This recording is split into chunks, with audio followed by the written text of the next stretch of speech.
I'm sorry, I can't seem to find my seat. Could you help me? Nodding and smiling, Chloe told me. That's not possible. What? There are only seats for family. Confused by her words, I was taken aback. We are family, aren't we? That's right, my family. The family I acknowledge. What do you mean? As my confusion deepened, Chloe's smile grew, seemingly enjoying the situation. You see, family supports each other. But Kate, you bring no added value, do you? You're just an ordinary housewife, aren't you? Then why did you invite me? Had I known beforehand, I wouldn't have come here even if asked. But surely we need someone to clear the dishes and bring more drinks, right? Shall we go home? Let's do that. We were ready to leave in 3 minutes and headed for the entrance. Just then, the front door opened and someone appeared. I am Kate Johnson, a 55-year-old housewife. Recently, my only son, Thomas, got married. I was quite surprised when Thomas first introduced me to his girlfriend, Chloe, because, in terms of both personality and appearance, she was the complete opposite of Thomas. Thinking back, Thomas has always been laid back and a bit slow. He's indifferent to clothes, appearance, and trends. Hair should be easy to manage, and clothes should be durable and comfortable, Thomas would say with a smile. Chloe, on the other hand, is 31, a year older than Thomas. She's bright and decisive, always wearing stylish, colorful clothes. I always coordinate Thomas's outfits. She said proudly. She must be confident in her taste. Honestly, the two of them, like night and day, didn't seem like a couple even when standing together. The reason they decided to get married was apparently because of a child. Just 2 months after being introduced to Chloe, it turned out she was pregnant. You need to take responsibility. Chloe had said nonchalantly when the pregnancy was discovered. These days, a marriage following a pregnancy isn't unusual. Neither my husband, David, nor I would criticize them. Which comes first, marriage or children? Honestly, the order doesn't really matter. As long as the couple and their child are happy, there's no problem. That's what David and I believed. However, what made us anxious was Chloe's attitude. For the moving expenses to the new house, the deposit, and some living expenses for the time being, you should support us. That's your responsibility, right? She demanded money from Thomas and us with those words. Certainly, pregnancy changes lives drastically, especially for women who bear a greater physical burden. And it's true that it incurs significant expenses. I could understand that logic. But still, it was hard to accept. Chloe's attitude was overly dramatic, like she was the only victim, lashing out at us. I wanted to work hard too. I was about to be promoted, but now, everything's gone. During a visit to our home, Thomas and Chloe had a trivial argument. At that time, Chloe shouted at Thomas through tears. But she was set for a promotion, and now it's all been canceled because of the pregnancy. Hearing this, as a woman, I truly sympathized with her. Chloe, she was really working hard. From a mother's perspective, I even felt guilty. However, seeing me down, Thomas told me with a conflicted look. But Chloe, she's been saying she wanted to be a stay-at-home mom even before the pregnancy, and right after we found out, she decided on her own to quit her job. She wanted to be a stay-at-home mom. When I asked, tilting my head, Thomas slowly nodded. Yes, plus, her workplace had solid benefits, and they would have accommodated her during the pregnancy. Yet, she quit so quickly. Maybe she felt too sick to continue. Maybe that's why she was upset. Everyone experiences pregnancy differently. Some have mild morning sickness, while others suffer severely. If she had to quit a job she was dedicated to because of that, it would indeed be unfortunate. To my question, Thomas silently bowed his head. Concerned about Thomas, I pressed for more details. It turned out the situation was more serious than I had thought. Chloe's behavior was baffling. If it was due to pregnancy-related illness, it's understandable. However, she had been going out to play since the day after she quit. And when she came home late at night, she would complain, "I'm tired." Thomas, not quite convinced but concerned for her, would ask about her condition. To which Chloe would answer suspiciously, My condition. It can't be good. You're a man. You wouldn't understand how tough it is for a pregnant woman. She also added, And don't expect me to do any housework just because I'm home. It's absolutely impossible. I never know when I'll get sick. Well, women are always at a disadvantage. On days she wasn't out, Chloe spent the whole time, from morning to night, just lounging on the sofa and playing with her smartphone. With such one-sided complaints, Pua Thomas couldn't muster a strong response and just ended up apologizing. If I even slightly argue back, she throws a tantrum and starts screaming, so it's easiest to just go along with her. Thomas told us, looking utterly drained. He hardly looked like a newlywed. Well, being pregnant can make you emotionally unstable and physically unsteady, I suppose. I had it easy, but morning sickness varies. Right. Anyway, we'll help however we can.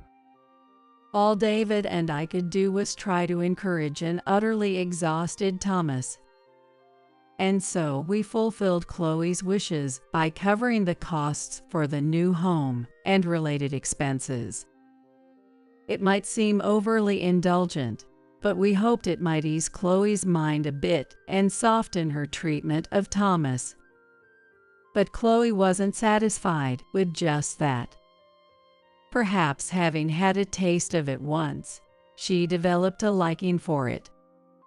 She visited our house frequently, each time asking us for financial support. I want to buy some baby items. Can you give me some money? Chloe said this, extending her hand with her usual calm demeanor. Initially, we gave her money as she requested, but after so many visits, we started to become suspicious. Thomas had entrusted the management of his salary to Chloe. His earnings weren't bad at all. Even if Chloe wanted to be a stay-at-home mom, they should have had enough to live comfortably.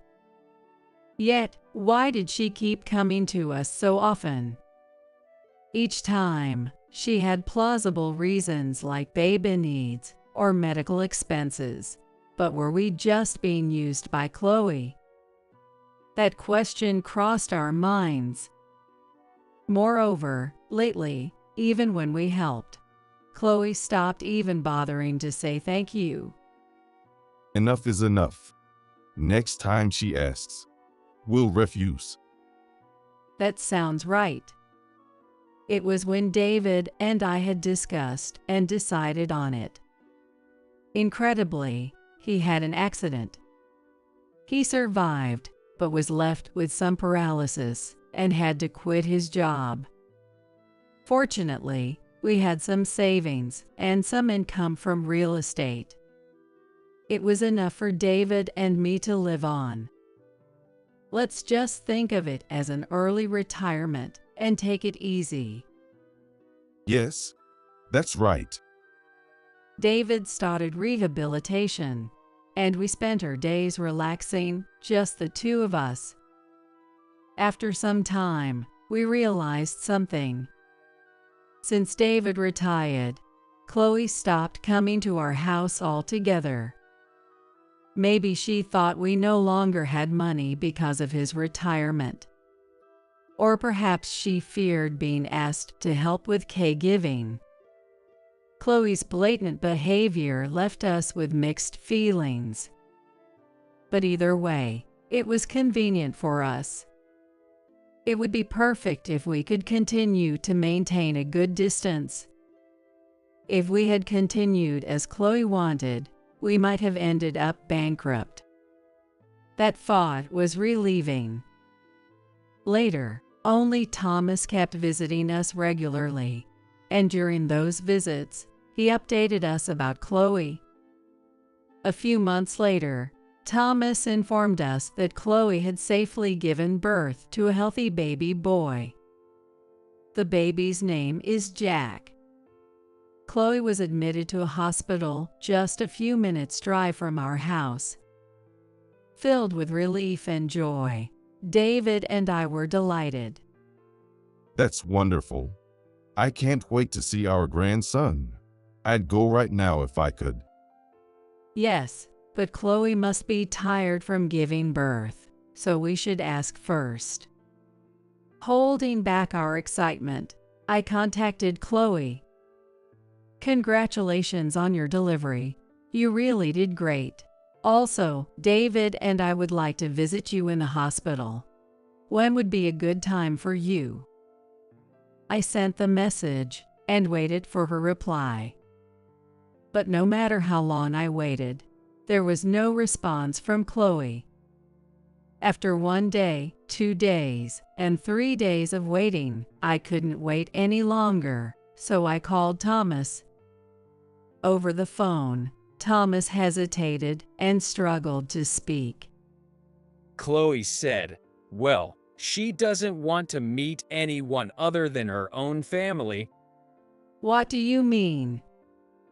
She's tired from giving birth and doesn't want to bother with others. Apparently, by family, she meant her own blood relatives. In other words, she didn't want to let us, who are not blood related, meet the child. That's disappointing. After she's discharged and some time has passed, we'll come over to see you. So, sorry about not during the hospital stay. Thomas sounded apologetic. If I pushed the issue, it would only put Thomas, who was already caught in the middle, in a difficult position. I understand. We're looking forward to seeing you. Take care, all three of you. With that, I hung up the phone. Eventually, we were able to meet our grandchild about a month after the birth. Thomas brought his baby to our house. Chloe was at home resting from child care, apparently. He's adorable. I'm so glad we finally got to meet. Babies are just mesmerizing. How's Chloe doing? Is she struggling with sleep because of the child care fatigue? No, I handle the nighttime duties, so it's okay. Chloe's just a bit unstable after the birth, so I thought she should rest today.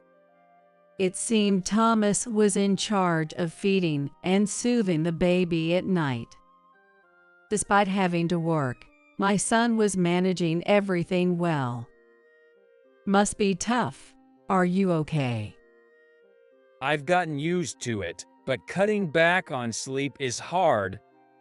Upon asking more, it turns out Chloe didn't go to her parents' house for postpartum care, and her parents only came over on weekends.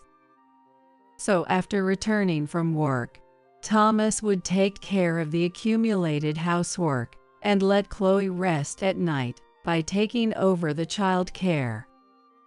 Looking at him, he seemed to have lost some weight. I thought she'd be with her parents after giving birth. Are you sure you're okay handling work, housework, and the nighttime baby care? Honestly, it's tough, but Chloe doesn't want to rely on anyone other than me, so we can't really ask anyone for help.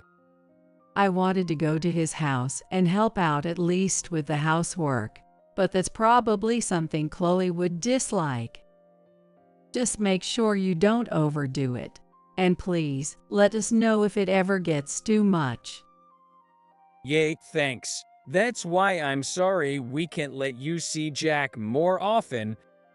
It's sad not to see my grandson, but Thomas's and Chloe's well-being is more important. Don't worry about us. Just come over when things settle down. That'll be enough. Yay, thank you.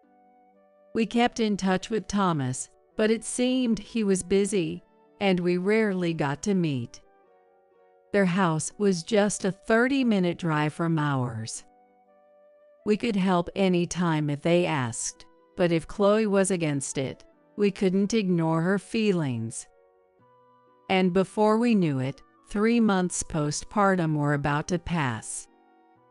One day, unexpectedly, Chloe contacted our house herself. The matter was about celebrating Jack's baptism.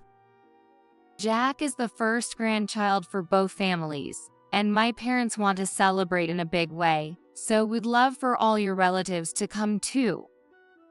All the relatives. I was pleased to be invited, but I hadn't expected such a grand celebration. As I was taken aback, Chloe seemed to sense something and added, Don't think too much about it. Like, the doctor who came to our wedding, oh, and there was a lawyer too, right? It would be great if everyone could come. She remembered the relatives not by their names or how they were related, but by their professions.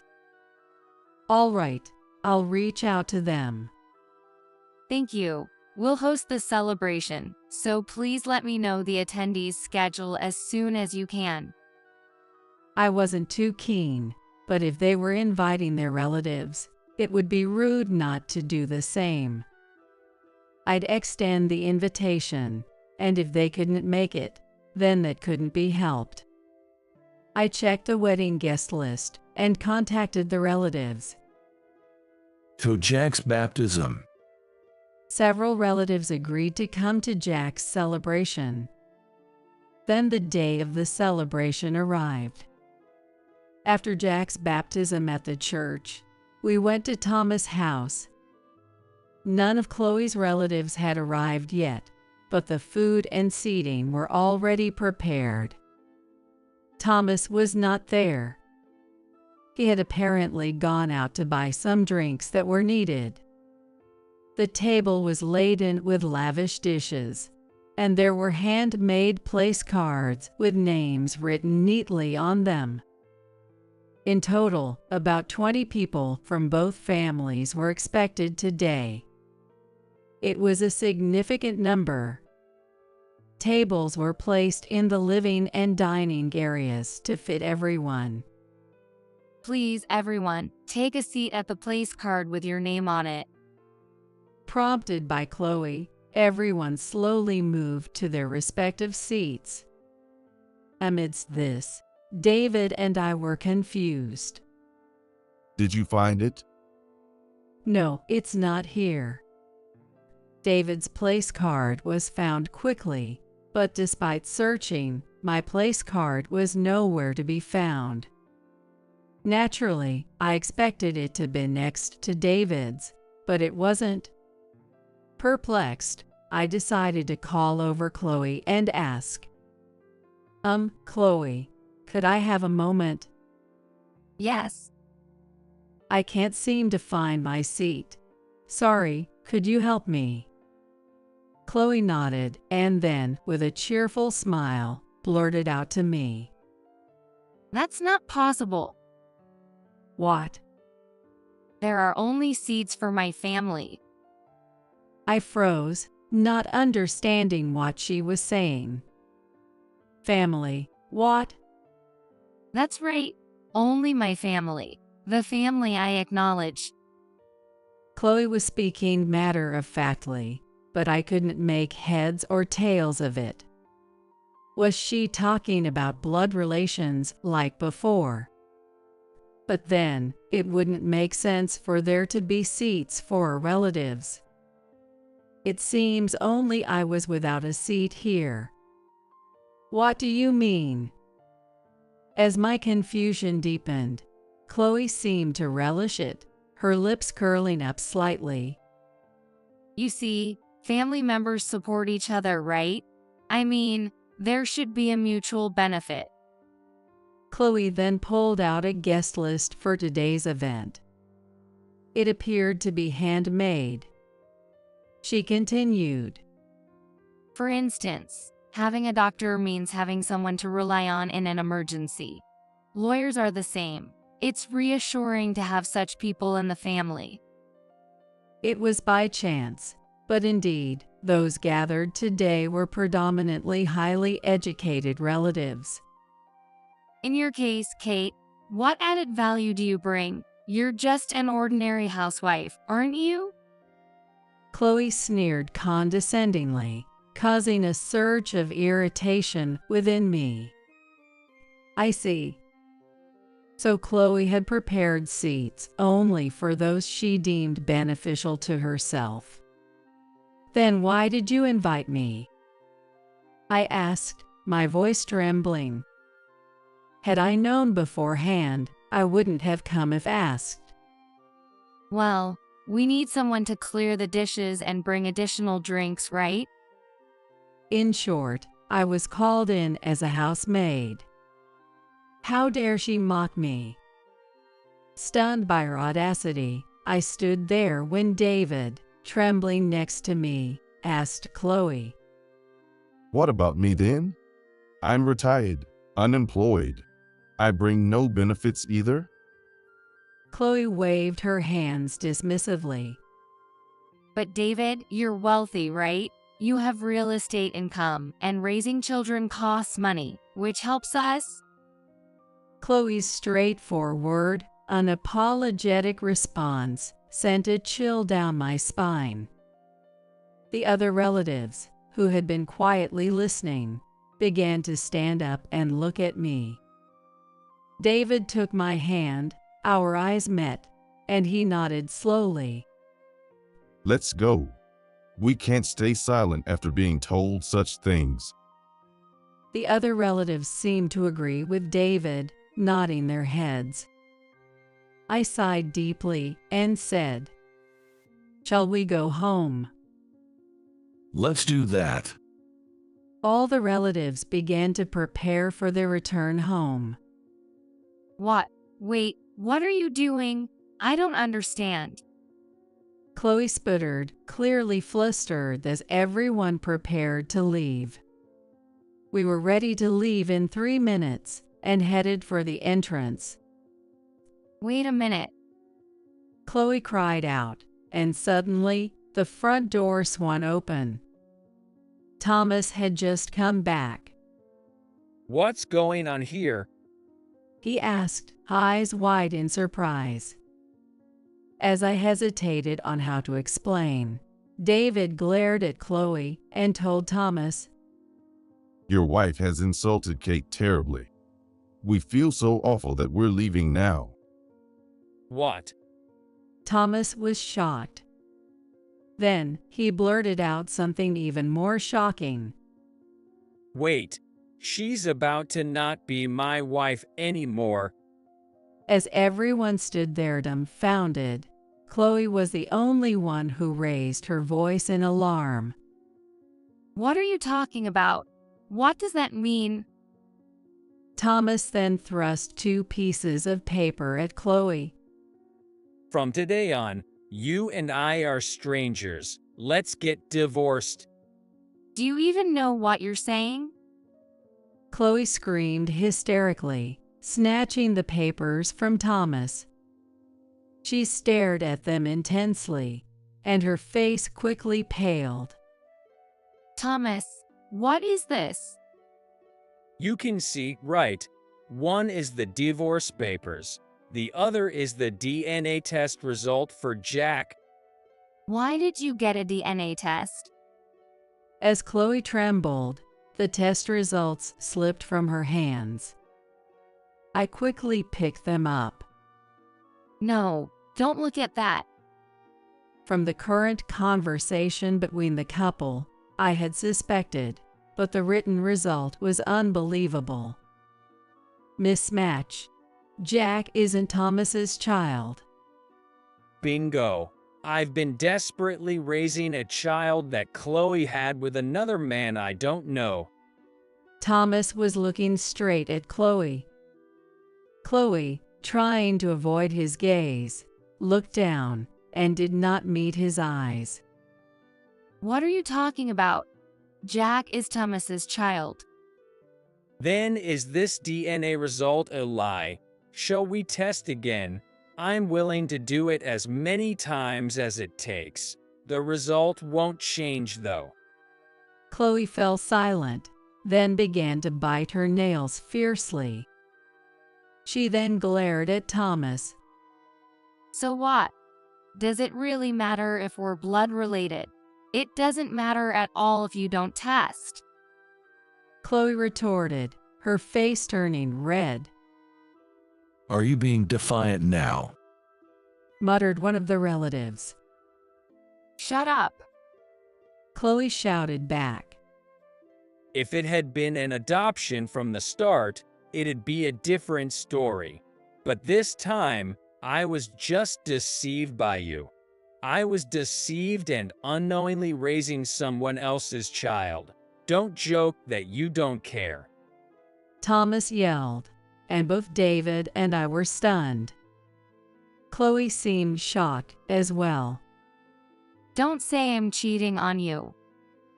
So it was serious. Makes sense. You've been seeing him every week after all. Chloe's face, which had just flushed red, now drained of color again. Did you know? I just happened to see you. He saw her walking arm in arm with another man. Initially, Thomas had convinced himself that the man was just her friend, but every time he and Chloe argued, that image haunted him and wouldn't leave. It seems you were never really interested in me or Jack. That's why I got suspicious and hired a private investigator, and while at it, got a DNA test done too. We hadn't been told, but it turns out the couple had been fighting. Moreover, most of the reasons were due to her selfishness and unreasonable demands. Despite being postpartum, she wanted to go stay overnight far away with friends, or she demanded money for her own leisure. For Chloe's entertainment, Thomas had taken several days off work to look after Jack. At first, I felt grateful to her for having our child, and I thought I had to put up with it, but it just kept going on. There's only so much paid leave one can take. At the very least, he wanted her to look after Jack during the weekdays. Or perhaps ask one of their parents for help. But Chloe completely refused that idea. My parents aren't a daycare, you know? And I don't want Jack to get more attached to your parents than mine. Thomas was forced into these unreasonable demands for such trivial reasons. The results from the private investigator, You know them without me saying, right? She was openly having an affair. Well, that's... Chloe was visibly shaken, trying to come up with an excuse but couldn't find any words. I'm definitely getting a divorce. I will also demand alimony from both you and your lover. That's so unfair. Why both? Are you some kind of gold digger? Of course, it's fair. Your lover knew you were married. And who's the real gold digger here? Do you know how much my parents have given you? Indeed, we had provided quite a bit of financial support for the couple, and for the sake of the grandchild. Who would have guessed that the child wasn't even Thomas? Chloe clenched her teeth and glared at Thomas. Then, suddenly, she turned to me. You understand, don't you, Kate? Me. Caught off guard by her sudden plea, Chloe rushed over and took my hand. It was just a moment of folly. And above all, think about the child. It's pitiful, isn't it? Please, convince Thomas. I think he'll listen to you. In her desperation, she targeted me, perhaps thinking I was the easiest to manipulate here. From a distance, Chloe's parents, who were shrinking back, watched their daughter's desperate antics. What were they feeling, watching their daughter behave like this? At least I couldn't remain a bystander as they were. I guess Chloe is like this because she was raised by those parents. It's our fault for making Jack unhappy. Wait, that's not right. What? I denied Chloe, who tilted her head. You're the one making Jack unhappy, Chloe. Stop trying to make Thomas out to be your accomplice. To my own surprise, my voice came out colder and lower than I expected. Chloe, probably not expecting me to argue back. She froze in surprise. But if we get divorced, that will make Jack unhappy. The root of all this is you deceiving Thomas into marrying you, isn't it? Besides, you've dumped everything on Thomas after the birth, child care, housework, and work, and now you're using your child as a shield. It was clear she was trying to garner sympathy to keep Thomas from leaving. Neglecting her child and only using him when convenient was unforgivable. That was, after the birth, my hormonal balance was. Stop using hormonal balance as an excuse. It's insulting to me as a woman. Okay, I'm sorry. Though she had been assertive with Thomas, being unexpectedly challenged by me seemed to have crushed her spirit, and she fell silent. The room quieted down suddenly. At that moment, one of the relatives raised his hand. It was David's brother, Mark, a lawyer. I think I've got the gist of the situation. How about we call it a day for now and set up a meeting later? From what I've heard, a smooth divorce seems unlikely, and there might be additional compensation for Kate and David. He was probably referring to the money we had helped out with. Indeed, continuing the argument here would just be taking up more of the other relatives' time unnecessarily. Yes, that sounds good. I apologize for the inconvenience to everyone who came out here today. As I bowed my head, the other relatives reassured me with smiles, saying, "Don't worry about it." And to Chloe's parents, who had been silent up until now. Yes. Despite their seemingly polite and calm demeanor, perhaps they had mistaken indulgence for kindness. It was disturbing how they had stayed silent throughout Chloe's altercation with us. treating it as if it were none of their business. Their expression now seemed to say they hadn't expected to be called out. "We'll arrange a meeting later. This is about what your daughter has done. Don't pretend you don't know just because she's an adult. Please be there." Chloe's parents looked like they wanted to escape, but grudgingly nodded. A few days later, we gathered again. Mark had brought a lawyer he recommended. Despite what had happened, Chloe and her family hadn't really discussed anything since then. As a result, discussions about the divorce and alimony weren't progressing. That was to be expected. Chloe's parents were uninformed, so we had to go over everything again, which was both redundant and time-consuming. To make matters worse, perhaps like mother, like daughter, they were very stern about money and kept trying to negotiate down the alimony. Finally, out of frustration, I declared, "Then it seems we have no choice but to go to court." That finally got them to agree to the payment. Regarding Jack's custody, after much deliberation, it was decided to place him in a foster care facility. Thomas struggled until the end, seeming to have been trying to take custody of Jack. He experimented with different approaches to see if there was any way he could manage. However, over these past few months, handling household chores, parenting, and work, he apparently judged that he couldn't raise the child alone.